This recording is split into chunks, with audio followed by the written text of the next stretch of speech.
5G का भारत के प्रधानमंत्री जी ने इंडिया मोबाइल कॉन्फ्रेंस कांग्रेस 2022 के उद्घाटन समारोह पे 5G सेवाओं की शुरुआत की। जी क्या है? जी फॉर जनरेशन। हाँ, क्या है? अपग्रेड। ठीक है, अब देखिए 5G के बारे में थोड़ा देख लेते हैं कि ये 5G कौन कौन सा है। 5वीं पीढ़ी के मोबाइल नेटवर्क की टेक्निक है जो कि फर्स्ट, सेकंड, थर्ड, फोर्थ और फोर्थ के बाद में इंट्रोड्यूस की गई है। ये एक प्रकार का नेटवर्क सिस्टम को ज़्यादा प्रॉपर बनाता है। विभिन्न प्रकार की मशीनें, वस्तुएं और उपकरणों को सबको एक साथ जोड़ने के लिए 5G नेटवर्किंग होगी, 5G इंटरनेट सिस्टम होगा तो बेहतर तरीके से जोड़ पाओगे। इंटरनेट ऑफ थिंग्स जो कॉन्सेप्ट आप सुनते हो वो भी इसके अंदर इंक्लूड किया जा सकता है। इसका उद्देश्य क्या है कि अत्यधिक मल्टीपीक डेटा स्पीड का ही मेन मामला है। सारा मामला मुख्य रूप से किसका है? डेटा स्पीड का। जैसे 3G की तुलना में 4G की स्पीड 100 गुना ज़्यादा है। 3G नेटवर्क्स की तुलना में 4G की स्पीड कितनी गुना ज़्यादा है? 100 गुना ज़्यादा है। उसी तरह से ये अधिक विश्वसनीयता वाला है, इसके अंदर क्षमता अधिक है, और क्षमता का साफ साफ अर्थ ये है कि कनेक्टिविटी अच्छी है। तो अगर आप कोई ऑनलाइन क्लास देख रहे हो, और मैंने अक्सर करके क्लास में बोला है जो ऑनलाइन क्लास देखते हैं वो कम से कम अपने पास कोई फाइबर नेटवर्क लगवाए, वाईफाई लगवाए कोई। क्यों कहा? क्योंकि उनको कनेक्टिविटी प्रॉपर चाहिए। अब यहाँ पर अगर फाइबर नेटवर्क नहीं होता, मतलब वाईफाई नहीं होता कोई, तो क्या क्लास लाइव अपलोड होना आसान होता? नहीं ना। तो वो अपलोडिंग स्पीड ज़्यादा होनी चाहिए, डाउनलोडिंग स्पीड अच्छी होनी चाहिए, और अगर ये प्रॉपर है तो आप ऑनलाइन क्लास बेटर देख पा रहे हो। इसी सारी सुविधाओं का और बेहतर बड़ा वर्जन कौन सा है? 5G। और भारत में 5G जो है लॉन्च जो हो रहा है उसका कुछ फायदे हैं। सबसे पहले देखते हैं कि भारत के अंदर कुछ ऐसे समूह है जो कि अपनी बेहतर सेवाओं के लिए प्रसिद्ध है, जिसमें से एक है रिलायंस, दूसरा है भारतीय एंटरप्राइजेस एयरटेल वाला, तीसरा क्या है? आदित्य बिरला। ये दूरसंचार उद्योग में सस्ती 5G सेवाओं को देने में सक्षम है। ठीक है, सस्ती 5G सेवाओं को प्रोवाइड अगर भारत के अंदर हो गई तो देश के अंदर, अच्छा ये जो मोबाइल नेटवर्क वर्ल्ड बोल रहा हूँ, मतलब वस्तुओं सब चीज़ों का अधिक उपयोग करना या एफिशिएंटली उपयोग करना भी ह्यूमन डेवलपमेंट का एक पार्ट है कि नहीं है?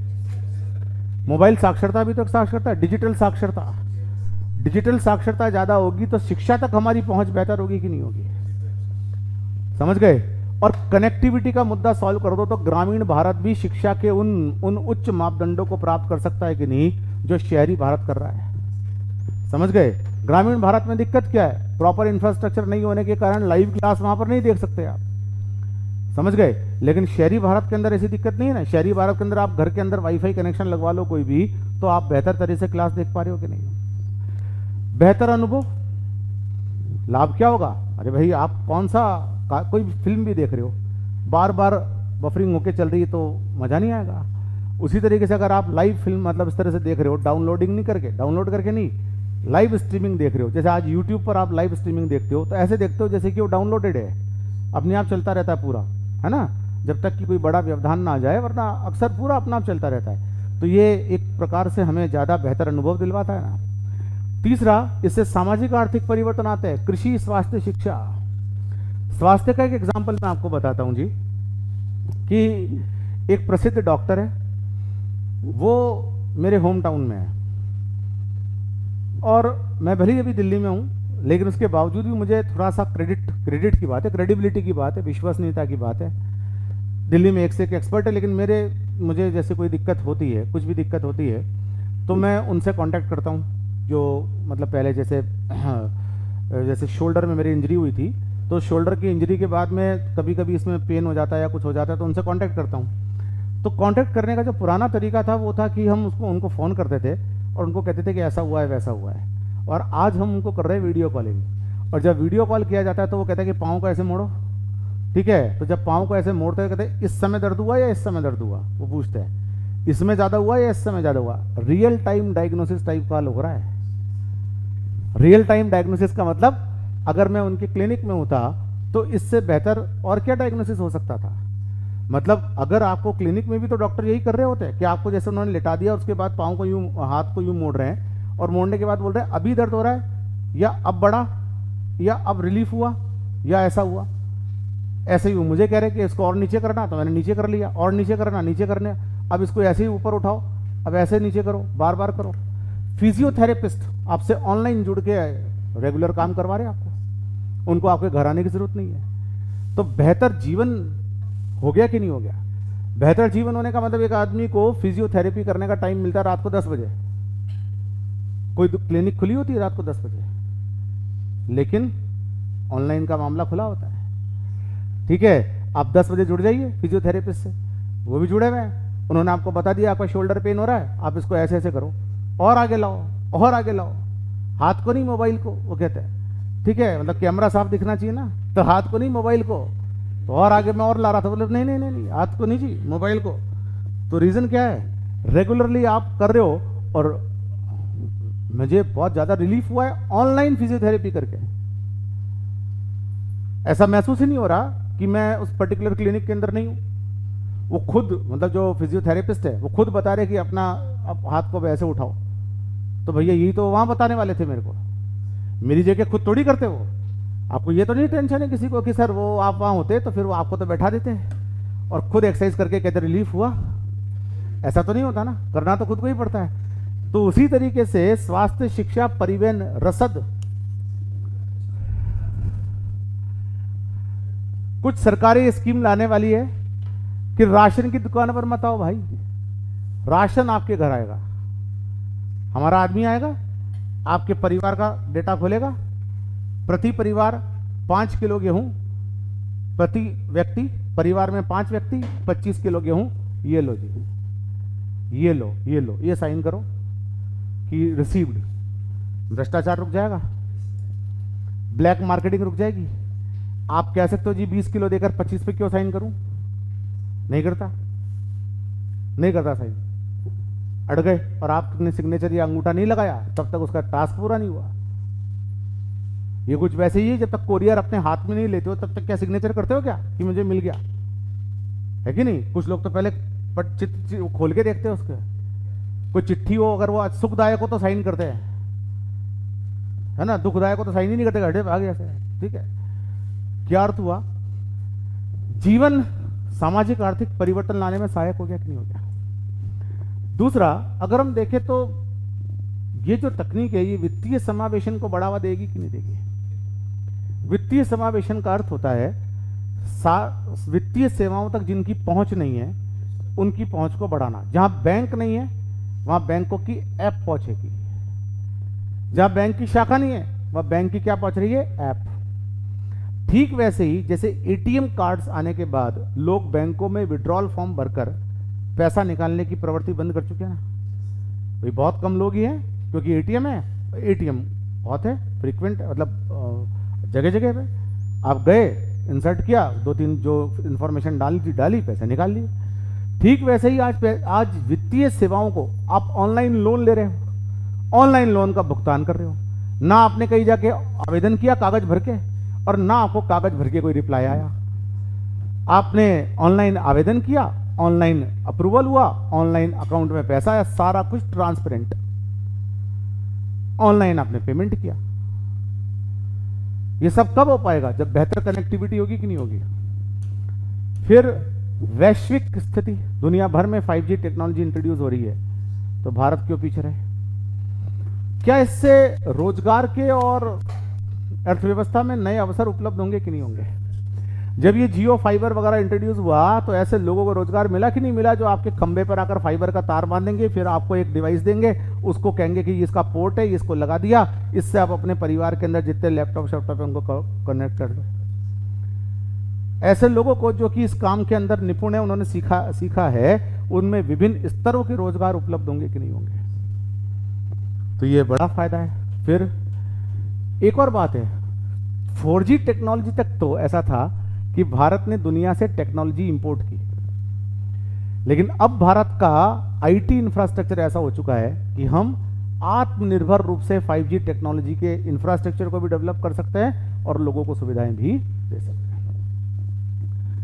अब हम टेक डेवलपर हैं, उपभोक्ता नहीं,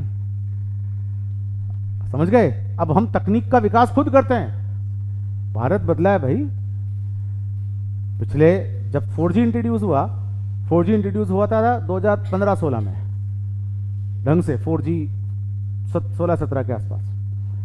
3G की तुलना में 4G का भारत दूसरा था और 4G की तुलना में 5G का भारत दूसरा है। फिर माना जाता है कि 2027 तक भारत का मोबाइल सब्सक्रिप्शन 39% और बढ़ सकता है 5G आने के बाद। आज भी मोबाइल सब्सक्रिप्शन बढ़ा है, आज भी हमारा मोबाइल सब्सक्रिप्शन जो है वो बढ़ा है, लेकिन इससे मोबाइल सब्सक्रिप्शन और बढ़ेगा। विज्ञान वगैरह के लिए, कनेक्टेड एम्बुलेंस वगैरह जैसी सुविधाओं के लिए 5G टेक्नोलॉजी एक बेहतर तरीके से काम कर सकती है। कैमरा ऑन ड्रोन, अब तक जो आपको स्विगी जोमेटो से डिलीवरी मिल रही थी उसमें ये दिक्कत तो आ रही थी कि कम से कम आप बहुत गलियों में रहते हो तो फिर वो कहता वहाँ आ जाओ, मैं वहाँ खड़ा हूँ, वहीं आना था तो यार मैं दुकान भी आ जाता। यही आप कहते हो ना कि पड़ोस में तो दुकान है उसके। ड्रोन से डिलीवरी, दूर दूर से आप चीज़ों को डिलीवर करवा लोगे। आज एक लिमिटेशन तो है ना कि आपने अगर मान लो 10 किलोमीटर दूर की दुकान से कह दिया जी स्विगी करो तो ऑर्डर एक्सेप्ट ही नहीं करता। तो 10 किलोमीटर दूर कौन जाएगा और तब तक चीज़ की कोई वैल्यू नहीं रह जाएगी। आपके घर पहुंचेगा, लंच के टाइम ऑर्डर किया, डिनर के टाइम पहुंच रहा है। दिल्ली जैसे शहरों में हो जाता ना, ड्रोन से चीज़ें हो जाएगी। ड्रोन उतरेगा आपकी छत पे। इतनी अच्छी टेक्नोलॉजी होनी चाहिए। सुरक्षा मापदंड देखने पड़ेंगे, लेकिन ये तकनीक इतनी बेहतर स्थापित हो सकती है। अब सबसे पहले आते हैं इसके क्रियान्वयन के साथ मुद्दे। यहाँ मुद्दों का अर्थ है चुनौतियाँ। जिस बंदे ने सुबह पकड़ा था ना चुनौतियाँ, है ना, तो मुद्दे का अर्थ क्या है? चुनौतियाँ। पहली चुनौती ये है कि टेक्नोलॉजी अडॉप्शन के लिए भारत को बहुत मजबूत इंफ्रास्ट्रक्चर की जरूरत है। अभी भी हमारा इंफ्रास्ट्रक्चर उतना अच्छा नहीं है कि हम आज इतना बड़ा दावा करने हैं कि हम now we are tech developer not only consumers, है ना। वो इंफ्रास्ट्रक्चर बेहतर करने की जरूरत है। फाइबर फुटप्रिंट्स का मतलब फाइबरनाइजेशन। आज भी हमारे जो ऑप्टिकल फाइबर नेटवर्क है वो भारत के अंदर उतना प्रसारित नहीं हो पाया है जितना कि इस प्रकार की तकनीक का बेहतर फायदा उठाने के लिए चाहिए। हार्डवेयर की चुनौतियां, कुछ ऐसे उपकरण है जो हम विदेशों से मंगाते थे, भारत सरकार ने सुरक्षा मापदंड समझते हुए उन पर प्रतिबंध लगा दिया, ठीक है। और जब उन पर प्रतिबंध लग गया, ठीक है ना, विदेशी दूरसंचार मूल के उपकरण जैसे OEM वगैरह पर क्या कर दिया भारत सरकार ने? प्रतिबंध। अब इन पर प्रतिबंध लग गया तो हार्डवेयर सपोर्ट वैसा नहीं मिल पाएगा 5G को। सपोर्ट जानते ना, आपने कई बार सुना होगा ना, this file is not supported by your device. मतलब सॉफ्टवेयर को हार्डवेयर का सपोर्ट नहीं मिल रहा। जो फाइल है it can be open but in other device, आपके डिवाइस में खुल नहीं रही। लेकिन और बहुत सी ऐसी डिवाइसेज है जिसको भारत सरकार ने बैन कर दिया सुरक्षा कारणों से। अब भारत क्या क्या कर सकता है? आत्मनिर्भर भारत के साथ